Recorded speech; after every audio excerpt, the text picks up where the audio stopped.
warahmatullahi wabarakatuh. Bertemu lagi dengan saya Salwa Hairia. Kali ini kita akan membahas tentang Islam dan ilmu pengetahuan, fermentasi dalam integrasi keislaman. Yang pertama itu kita membahas tentang bioteknologi. Bioteknologi itu apa sih? Bioteknologi adalah cabang ilmu biologi yang mempelajari pemanfaatan makhluk hidup maupun produk dari makhluk hidup dalam proses produksi untuk menghasilkan barang dan jasa yang dapat digunakan oleh manusia. Secara umum, bioteknologi adalah ilmu biologi yang mempelajari pemanfaatan makhluk hidup, seperti bakteri, virus, fungi, atau jamur untuk menghasilkan barang atau jasa yang bisa digunakan oleh manusia. Adapun contoh bioteknologi di bidang pangan yaitu pembuatan bir, roti, keju, tempe, oncom, rendaman air kurma, dan banyak lainnya. Nah, kan kita membahas tentang fermentasi. Apa sih itu fermentasi? Nah, fermentasi itu adalah proses pengawetan makanan secara alami. Proses ini terjadi ketika mikroorganisme seperti ragi dan bakteri mengubah karbohidrat seperti pati dan gula menjadi alkohol atau asam. Dijelaskan bahwa makanan dan minuman fermentasi memang menghasilkan alkohol. Namun, tidak semua yang difermentasi itu bisa memabukkan. Di dalam Al-Quran disebutkan hamar, atau sesuatu yang memabukkan itu dilarang untuk dikonsumsi. Telah dijelaskan bahwa tidak semua makanan fermentasi menjadi hamar. Contoh, pada perasan buah anggur. Jika difermentasi bisa menjadi wine, itu hukumnya haram. Dan jika difermentasi kembali akan menjadi cuka, maka hukumnya halal. Telah dijelaskan di dalam surat Al-Baqarah ayat 164 yang berbunyi, A'udzubillahi minasyaitonirrajim, Bismillahirrahmanirrahim. Inna fi khalqis samawati wal ardi wa ikhtilafil laili wan nahari wal fulki allati tajri fil bahri bima yanfa'u nasya wa ma anzalallahu minas sama'i min ma'in fa ahya bihil arda ba'da mautiha wa basa fiha min kulli dabbat وتسريف الرياح والشهاب والسخار بين السماء والأرض لآيات لقوم يعقلون. Sadaqallahul azim. Yang artinya, sesungguhnya dalam penciptaan langit dan bumi, silih bergantinya malam dan siang, bahtera yang berlayar di laut membawa apa yang berguna bagi manusia, dan apa yang telah Allah turunkan dari langit berupa air, lalu air itu dia hidupkan bumi sesudah mati atau keringnya. Dan dia sebarkan di bumi itu segala jenis hewan, dan pengisaran angin dan awan yang dikendalikan antara langit dan bumi. Sungguh terdapat tanda-tanda kekuasaan dan kebesaran Allah bagi orang yang memikirkan.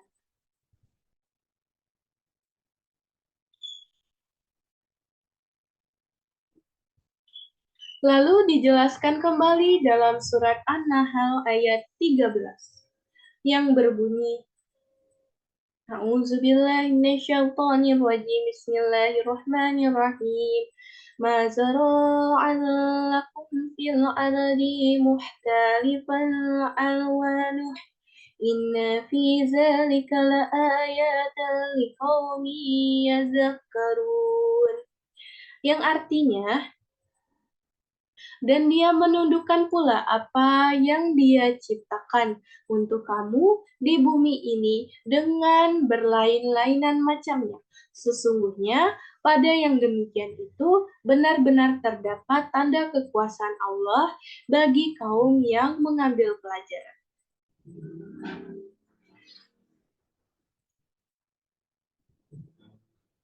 Di dalam dua surah tersebut menjelaskan bahwa Allah telah menciptakan manusia dan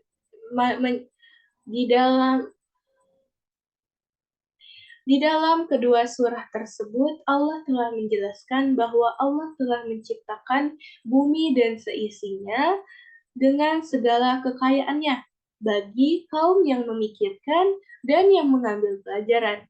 Salah satunya adalah tentang fermentasi. Di dalam fermentasi itu telah terdapat banyak sekali mikroorganisme seperti bakteri, jamur, dan lain-lainnya untuk membantu dalam proses fermentasi. Telah disebutkan juga dalam hadis riwayat Muslim yang berbunyi, Rasulullah Shallallahu Alaihi Wasallam pernah dibuatkan rendaman kismis dalam satu bejana. Kemudian beliau meminum pada hari itu, hari besok, dan hari besoknya lagi. Di dalam hadis ini dapat kita simpulkan bahwa Nabi Muhammad SAW meminum air rendaman kurma itu dibolehkan 2 hari setelah rendaman. Karena masih halal dikonsumsi dan baik dan sangat baik untuk kesehatan kita. Tapi setelah hari itu tidak boleh dikonsumsi karena telah menimbulkan alkohol. Sejarah kebudayaan Islam di dalam fermentasi. Pada awalnya, minuman beralkohol atau minuman keras telah dikenal sejak manusia memulai untuk memeras anggur sebagai minuman. Anggur yang difermentasi menghasilkan kandungan alkohol. Sementara, lebih lanjut lagi, manusia mulai mengenal bahan-bahan hasil pertanian lain yang dapat dijadikan sebagai minuman keras, seperti menggunakan fermentasi gandum, apel, dan lainnya. Penjelasan mengenai sejarah minuman keras akan penyusun mulai langsung pada sejarah pengharaman minuman keras yang disuruhkan melalui ayat-ayat dalam kitab Samawi. Mengingat agama Samawilah yang pertama kali melarang mengkonsumsi minuman keras hingga alasan pelarangan tersebut dapat dibuktikan oleh sains, sehingga sains pun menjadikan pelarangan konsumsi minuman keras yang dilakukan oleh agama menjadi terdukung secara akal rasional hingga membuat orang-orang non-agamis juga meninggalkan konsumsi minuman keras. Pelanggaran minuman keras oleh agama Samawi menunjukkan bahwa minuman keras telah dikenal sejak lama, hingga sebelum turunnya wahyu pengharaman terhadap minuman keras. Kitab suci agama Samawi yang paling dekat dengan periode turunnya dengan kitab suci milik Islam adalah Injil. Meski kitab Injil telah dipercaya mengalami perubahan-perubahan yang dilakukan oleh pengikutnya sendiri. Injil dalam Perjanjian Baru atau New Testament tetap mempertahankan ayat yang mengharamkan umatnya minuman keras kepada umatnya, yang berbunyi, dan janganlah kamu mabuk oleh anggur, karena anggur menimbulkan hawa nafsu, tetapi hendaklah kamu penuh dengan roh. Dalam Efesus 5:18. Dikala zaman fatrah, yakni zaman terputusnya rasul-rasul, setelah Nabi Isa alaihissalam sudah tiada lagi di muka bumi ini, maka zaman fitrah ini berlalu hampir 6 periode. Oleh karena itu, pantaslah sekiranya manusia di waktu itu bergelimang dalam lembah kebobrokan moral secara total. Dari generasi ke generasi berikutnya, kebejatan moral itu kian memuncak, sampai pada tingkat maksimalnya. Masyarakat amoral yang tak ada bandingannya ialah bangsa Arab, khususnya Mekah dan sekitarnya.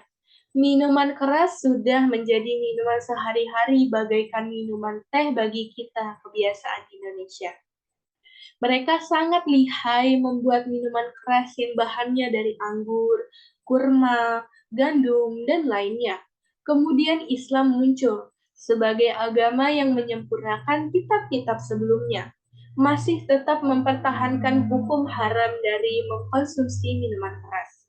Islam tidak serta-merta mengharamkan minuman keras. Allah dalam firman-Nya yang pertama kali menyinggung tentang minuman keras. Allah belum secara tegas mengharamkan minuman keras, namun masih berupa sebuah isyarat pengharaman minuman keras.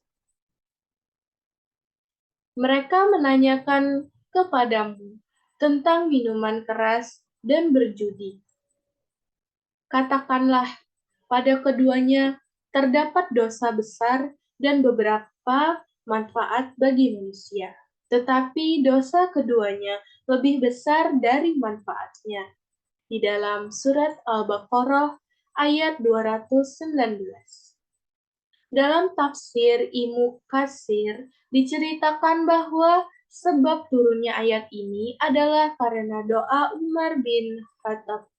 Imam Ahmad meriwayatkan dari Umar bin Khattab, ia menceritakan bahwa ketika turun ayat pengharaman khamar, ia berdoa, "Ya Allah, terangkanlah kami masalah khamar sejelas-jelasnya." Maka turunlah ayat di atas. Kemudian Umar dipanggil dan dibacakan ayat itu kepadanya. Maka ia pun berdoa lagi, "Ya Allah, terangkanlah kepada kami mengenai masalah khamar ini sejelas-jelasnya." Maka turunlah ayat yang terdapat dalam surat An-Nisa, yang berbunyi, "Hai orang-orang yang beriman, janganlah kamu sholat sedang kamu dalam keadaan mabuk." Dalam surat An-Nisa ayat 43. Kemudian Umar dipanggil dan dibacakan ayat tersebut. Maka ia pun berdoa pula, "Ya Allah, terangkanlah kepada kami mengenai khamar ini sejelas-jelasnya."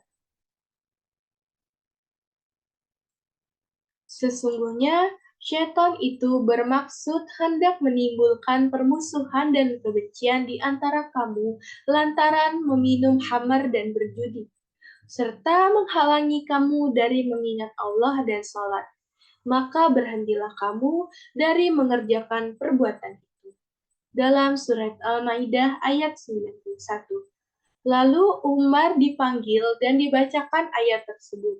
Dan ketika dibacaan itu sampai pada kalimat, "Maka berhentilah kamu dari melakukan perbuatan itu."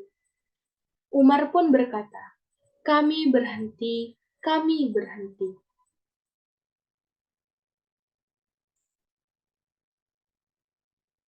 Selanjutnya adalah hukum fikih di dalam fermentasi. Kadar dan kriteria khamar ini adalah diskusi yang cukup rumit. Membicarakan khamar, para ahli fikih tidak bisa mengabaikan pembahasan minuman nabis.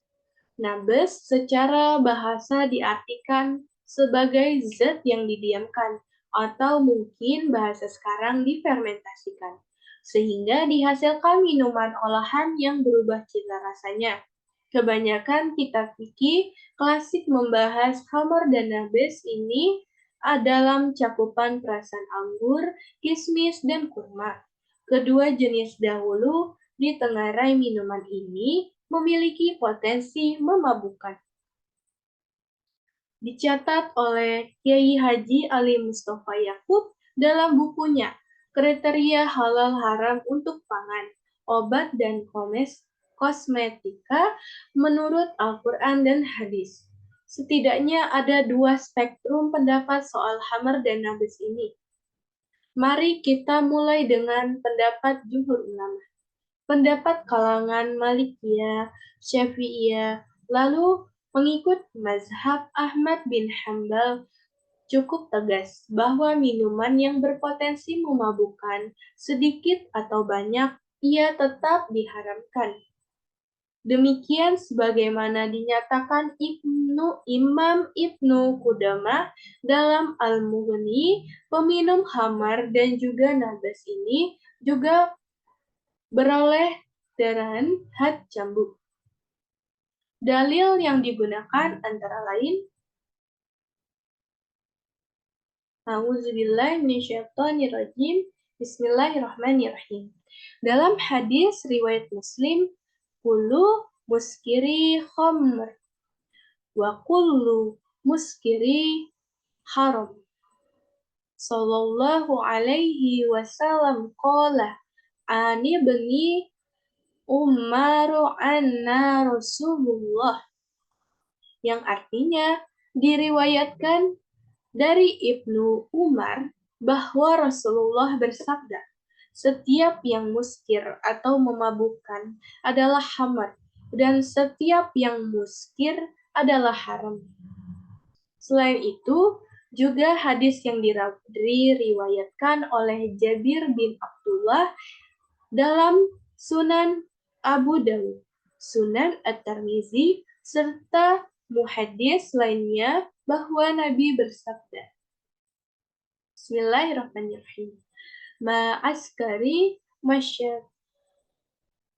Ma'askar kasairi fi qoliyah kharo, yang artinya sesuatu minuman yang banyaknya dapat memabukkan, maka sedikitnya pun haram. Dari riwayat hadis Abu Daud At-Tirmizi.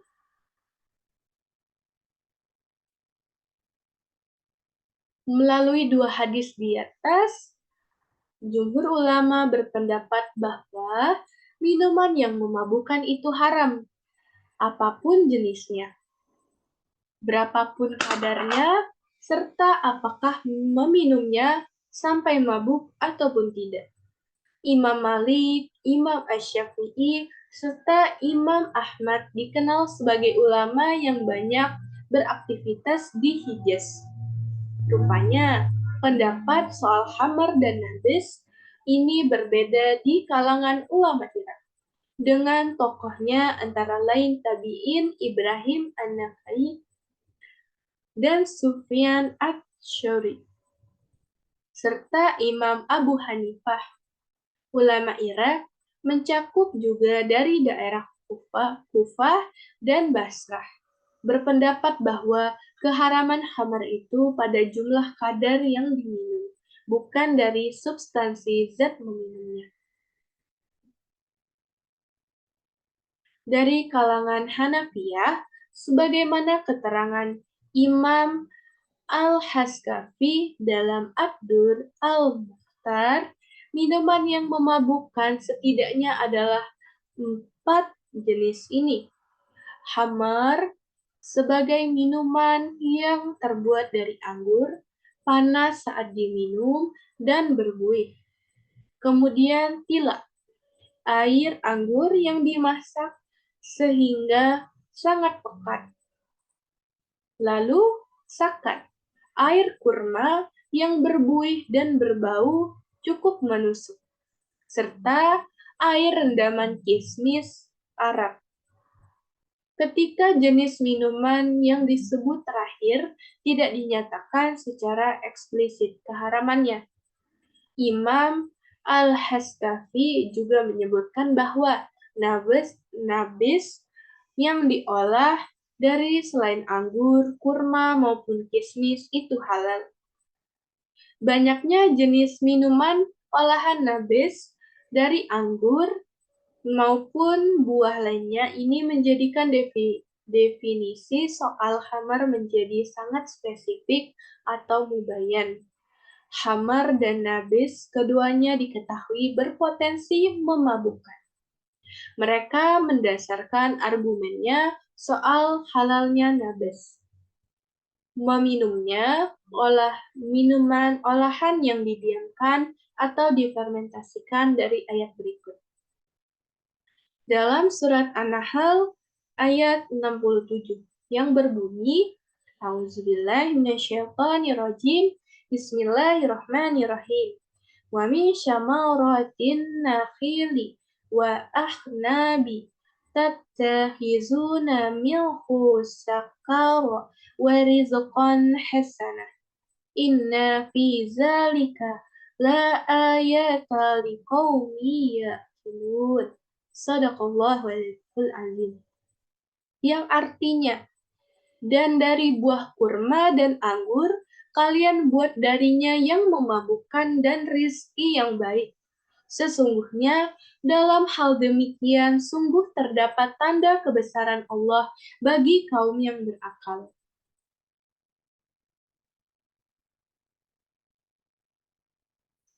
Imam Al-Jassas dari kalangan Hanafiyah dalam kitab tafsirnya Al-Haq Ahkamul Quran bahwa kata sakar memiliki cakupan makna khamar dan nabis yang sama-sama berpotensi memabukkan.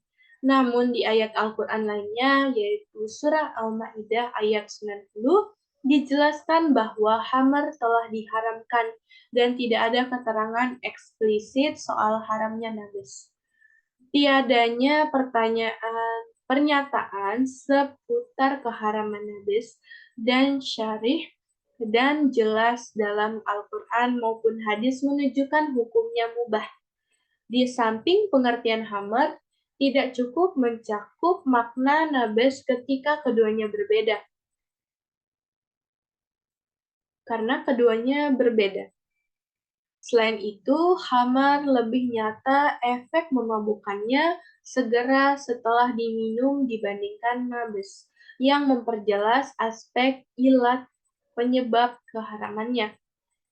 Imam Ibnu Abidin, salah satu ulama Hanafiyah, dalam karyanya Hasyiah Ibnu Abidin mengutip keterangan Imam Abu Hanifah bahwa segala olahan nabis boleh diminum selama tidak digunakan untuk maksiat serta digunakan sekedar istimrarut ta'am atau melancarkan makanan. Namun jika meminumnya sampai mabuk, maka tegukan terakhir itulah yang haram dan peminumnya menjadi ghairu akil atau tidak berakal, yang implikasinya banyak sekali dalam urusan fikih. Seseorang yang tahu persis bahwa 3 gelas anggur akan membuatnya mabuk, maka 2 gelas anggur yang pertama itu halal, lalu gelas ketiganya itu haram baginya.